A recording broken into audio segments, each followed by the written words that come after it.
أهلا ومرحبا بكم في موقع وقناة كيداهم. نقدم لكم اليوم موضوع عن تخلصي من مشاكل اللثة والتهاباتها مع هذه المواد الطبيعية. هناك أنواع عديدة من التهابات الأنسجة المحيطة بالأسنان بسبب أشياء كثيرة، منها الإصابة بمرض السكر ونقص المناعة وعدم نظافة الفم، مما يتسبب في النهاية بحدوث بعض القرح مسببة التهابات في النهايات العصبية وتكون مؤلمة جدا. كما تحدث بسبب زيادة الشعيرات باللسان أو الانتواءات الحسية باللسان.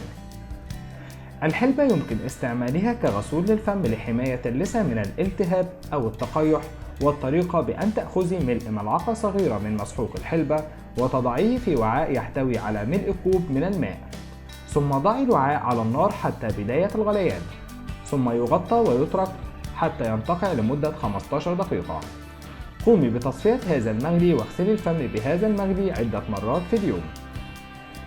ثانياً، البابونج يحتوي على زيت طيار يستعمل لعلاج التهابات اللثة، حيث يؤخذ ملء ملعقة صغيرة من أزهار البابونج وتضاف إلى كوب من الماء المغلي ويترك حتى ينتقع لمدة 10 دقائق، ثم قومي بتصفيته واستعماله كغرغرة عدة مرات في اليوم، ويستمر على فعل ذلك حتى الشفاء بإذن الله. لو الفيديو عجبك ممكن تسجلي إعجاب للفيديو من الزرار ده، وممكن كمان تشتركي معانا في القناة وتتابعي كل جديد يوم بيوم من خلال زر سبسكرايب أو اشتراك. اضغطي عليه وتابعي معانا الجديد يوم بيوم. شكرا للمتابعة وانتظرونا في الجديد.